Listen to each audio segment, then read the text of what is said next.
Restoring Men and History. And today we're going to talk about surveillance. There's a poll that came out that I found alarming but not surprising after what's happened over the last few years. Freedom, you don't want to trade it away. Freedom gives you the ability to make choices for your life and move forward. As men, you can make a choice to build a business, or you can make a choice to work a job, but you have free will and choices with freedom. Freedom is important. So here's this article about surveillance. Now, surveillance, privacy, freedom, security. And let's take a look. National Review, nearly a third of adults under 30, and this is from a Cato report, and I read some of the report. It also goes into digital currency and other things that are alarming. Nearly a third of adults under 30 support government surveillance in their homes. That's Big Brother. That's 1984. If you like these videos, please like, comment, and hit the notification button. That should alarm you. Nearly a third. Let's read it a little bit more. And then how we tie this. That's Jonathan Nicastro writes this up, and it's Cato's Institute. I've got that report here too. I don't think we'll get to it. Recent 2023 National Survey on Central Bank Digital Currency. Now we know that polls and surveys, the way you ask the questions and everything counts. But anyway, yielded troubling findings about younger Americans' affinity for government surveillance. Again, government surveillance within their own homes. Now, this is what's amazing. If you have a discussion on liberty and freedom, the big questions are what FISA Court and Patriot Act, and these questions are the large issue. But these people, nearly a third, 29%, nearly a third, 29% of those aged 18 to 29, support, quote, the government installing surveillance cameras in every household. Every household. Why not just theirs? See? In order to reduce domestic violence, abuse, and other illegal activity. Now, here's the thing. Free will, free choice. If you want to put a camera in your home, put a camera in your home. You can do that. Who's going to pay for it? Bad. $33 trillion in debt already and rising. They just added to it. So no money. Government's broke. Money comes from you. Who's going to pay you? Number two, the bigger and larger issue is constitutionality in the Fourth Amendment. You'd have to repeal that amendment. And freedom. Freedom to do what you want, when you want, how you want in your home. All right. So Cato reports this figure is more than twice as large as that for the general population is 14%. Cato survey asked to support for at-home government surveillance. It did find correlation. Racial minorities ordinarily skeptical of law enforcement. Now, this is interesting. Racial minorities ordinarily skeptical of law enforcement are more likely to endorse surveillance. That's interesting, right? 33% of African Americans and 25% of Hispanics, as opposed to 11% of Asian Americans and 9% of white Americans. Marginally more Democrats are supportive than Republicans, 17% versus 11%. A striking political result is that these self-identified very liberal Democrats are less likely, 9%, than liberal Democrats to support the scheme.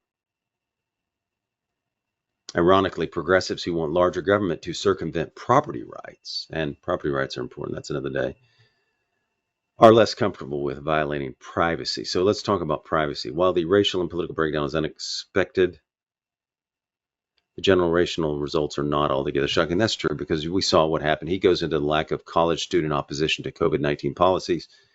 He says he documented students' willingness to subordinate themselves to totalitarian invasions of privacy at Dartmouth College. Okay, we remember what happened with that. So that's not very surprising. Okay, let's read the Fourth Amendment.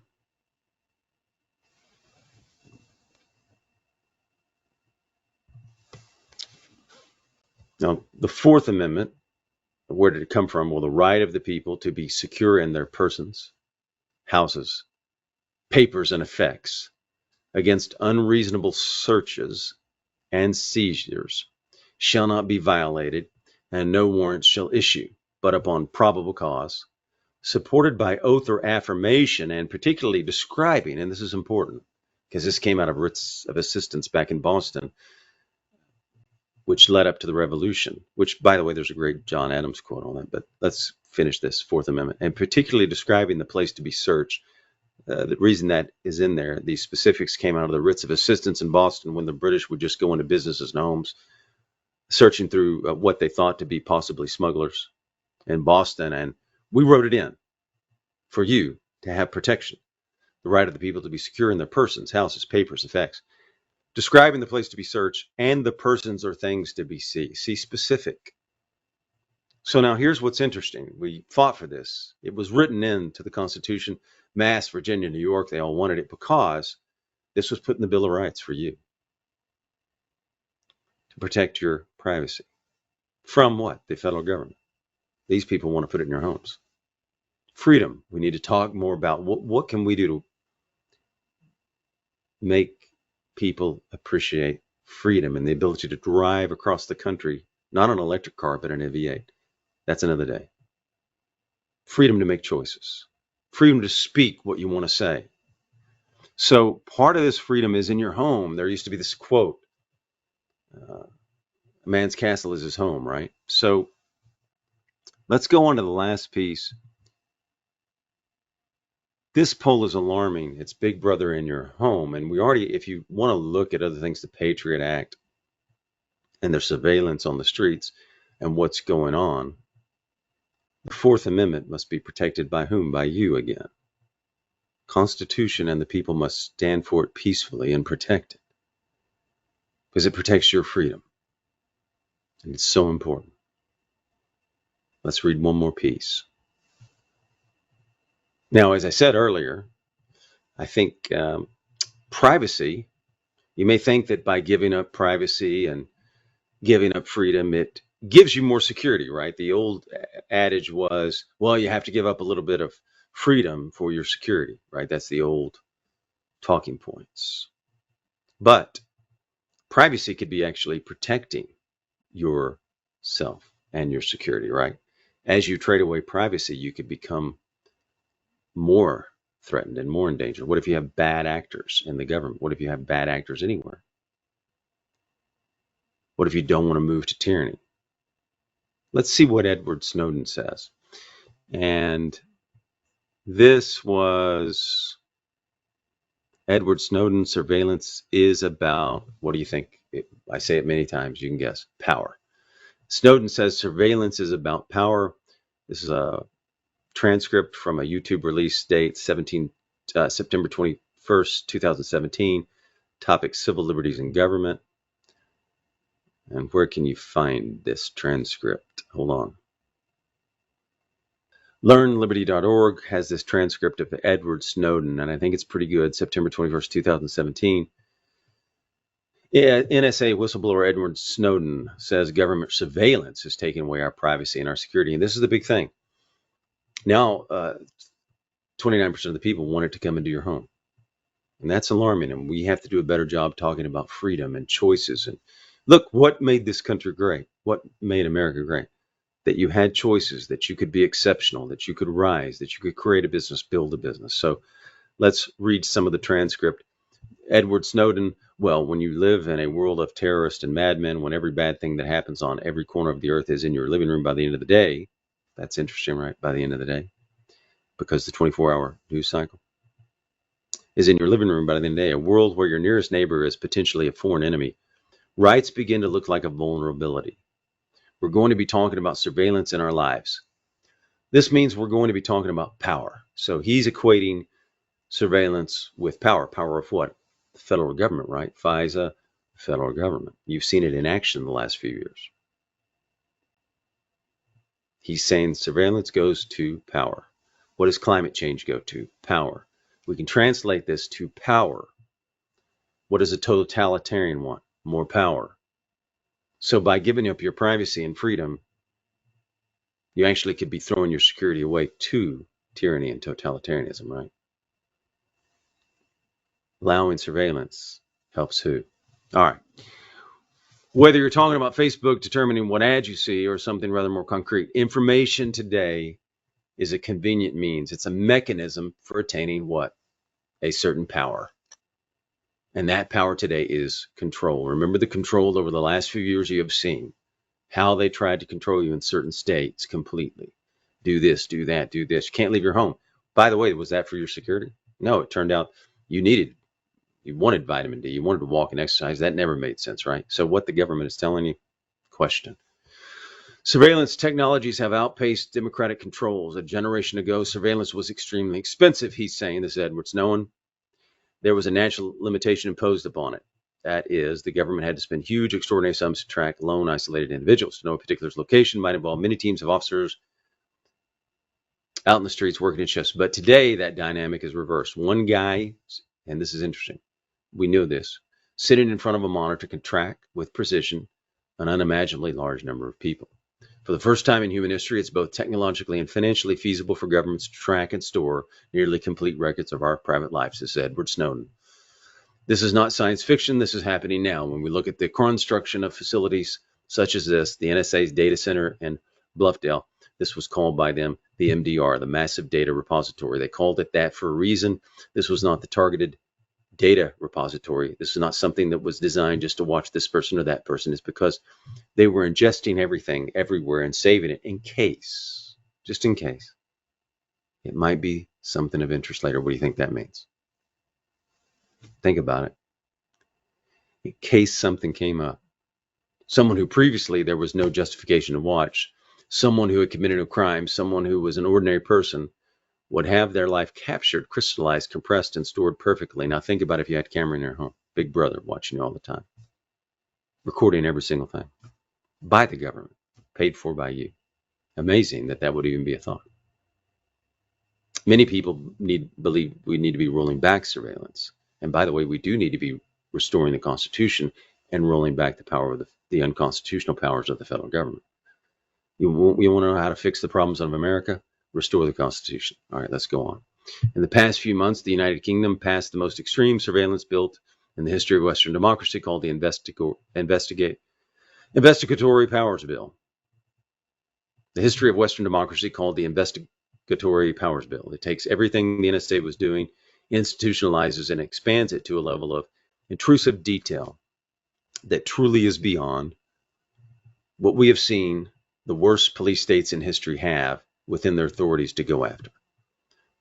This is a law so authoritarian and so abusive, he's saying, that experts say it goes farther than laws like China and Russia. Okay, that's a problem, right? How would you like to live there? Which I think we can all agree are no friend to civil liberties. Now, America was built on freedom, free choices, the ability to think and speak. We put it in the First Amendment, and assemble, right? So America is that city on a, shining city on a hill, right? So they passed what's called the anti-terrorism package. Russians call theirs the Big Brother law. In Russia last year, they passed what was called the anti-terrorism package. Russians call it the Big Brother law. If Russians are calling surveillance law the Big Brother law, there's a problem. China's passing new intrusive surveillance bills that are modeled after what country, you think? China's passing new intrusive surveillance bills that are modeled after what country? He says the U.S.'s own bills, so that the U.S. cannot criticize them for using the same powers to abuse their citizens' rights. He says we're witnessing the construction of a world in which most common political value is fear. That's true, right? Totalitarians use fear. They divide, they turn people against each other, and they use fear. Fear can be a powerful motivator. But listen, you can choose love and freedom over fear. If you trust in a higher power, or you trust in your friends, or whatever it is you trust in. I'm not sure why you'd be trusting in the federal government anymore. They just spent another $4 trillion. They're at $33 trillion in debt. They can't manage the border, and they don't do things very well. And they've gone beyond their constitutional powers. And that's really important. Many argue that extraordinary powers such as these are necessary for protecting us. Let's listen to this. Or keeping us safe. Yeah, they always use crisis, emergency, safe. You expand those words. But remember this. crisis or emergency, or the use of those words, does not do what? Does not suspend the Constitution ever. Your Constitution was written for you, we the people, to protect you, to restrain the federal government. We won't go into that another day. I would like to ask you about a particular story that is fairly well known here. This is written by a professor at Georgetown, Alvaro Badaya, and he wrote about a famous case. The FBI was investigating someone, a prominent religious leader, sort of cleric inside the United States, and the FBI, this is a pretty good story, the FBI said this guy was in contact with foreign radicals. He's possibly a threat, they said. The Attorney General himself was briefed on the case, personally approved wiretaps, said, quote, this is fine, this is what we should be doing. Even though this was a U.S. citizen, even though he was born here, he was placed on a watch list to be detained in the event of a national emergency to make sure he couldn't cause trouble. Of everybody the FBI was tracking at the time, that of the FBI's domestic intelligence unit said he thought this guy was the most dangerous from the standpoint of national security. Do you recognize this case? This is Snowden talking. That assessment that he was the greatest national security threat that we were facing, this was the person that we needed to be protected from, was made 2 days after he gave the, what speech? Famous one. I have a dream speech. That's right. So think about that for a minute. Let it settle in. The programs that I revealed that everybody was saying, oh my God, this is necessary. The defense of the country, everything's going to end if the secret gets out. The president himself, Barack Obama, appointed 2 independent investigative commissions in the wake of the revelations of 2013 who looked into these mass surveillance programs.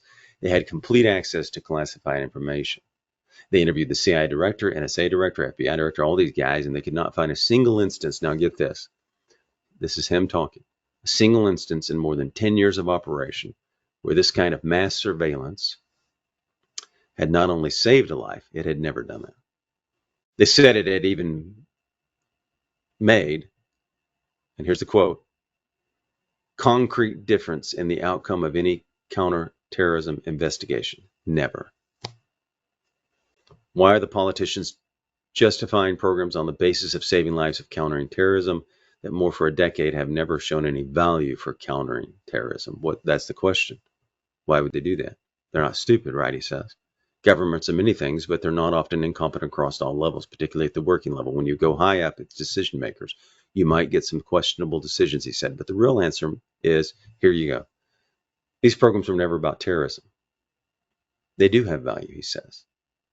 Mass surveillance has value, just not for saving lives. It is valuable, he says, for traditional espionage, diplomatic manipulation, economic espionage, and social influence. Controlling the narrative. Now, that's interesting, right? We hear a lot about the narrative and controlling the narrative. Controlling people. Shaping the way the world thinks about issues and understanding what everybody's thinking. Who is connected to who? To whom, really? These programs are about power. So there you go. These programs are about power, he says. Privacy, and here's what I said. Privacy versus security. They say that's what this is about, he says. But he says that's not what this is about. They're not competing values. When privacy increases of a person, their security increases. So the way he sees it, see how we've always, you get told a lot, you can have freedom or security, you got to give up some freedom for security, right? He says they are not competing values. When privacy increases of a person, their security increases. If no one knows what you're up to, no one can take action against you, he says. No one can basically make you vulnerable. When you're being watched and recorded everywhere you go, not only are you becoming less private, you are becoming less secure. Now, here's what he says. What this really is about, and here's our thing, right?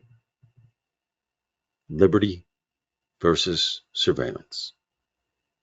So you have to make a choice in your life. What do you want, liberty or surveillance?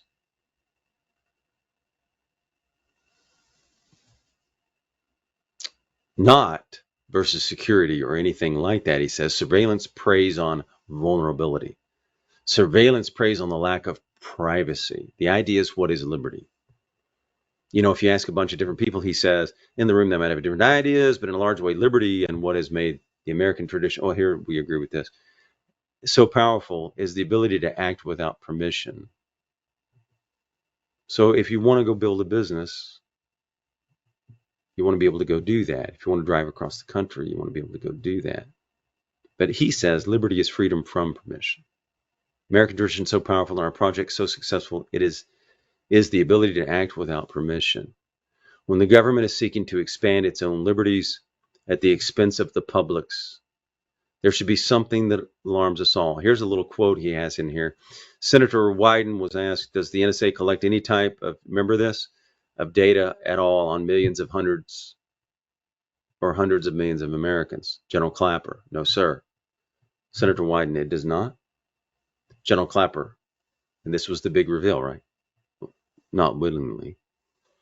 There are cases where they could inadvertently perhaps collect, but not willingly. Senator Wyden, all right. Edward Snowden, this raises the central question, right, of, okay, if we can't trust the statements of Congress that are made under oath, if we can't trust the courts to get to the truth of the matter, of the most extreme applications of national governmental force, who's really in charge of government? Are we? We the people, remember? States came together. You still have 50 independent states, though, with powers. Are we, as we were intended to be, partnered to government as citizens? Or are we instead becoming, once again, closer to subject to it? So we the people, you the people, are in control. You have freedom. You have the ability to restrain peacefully the government, to oppose bad policies, to stand, but it's a lot of work, right? We've got to restore the Constitution. How do you restore the Constitution? With a lot of effort and determination to put the right people in office, and it's way beyond voting. It's much more than voting. And winning the battle of ideas and winning the cultural war with Jeff and Kurt and Hollywood.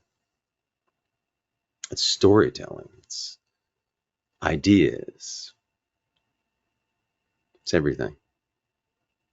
Freedom, privacy, security, surveillance.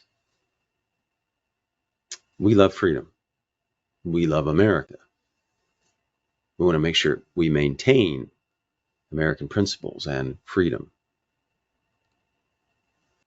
So lastly, remember to protect your freedoms and stand peacefully for them. Giving up your privacy may be the opposite of guaranteeing security. It may cost you security. Giving up your privacy may cost you security. So let's reflect. And as we go out there, spread the ideas of freedom. Thank you. If you could hit the subscribe button and help us build better, stronger men, we would appreciate it.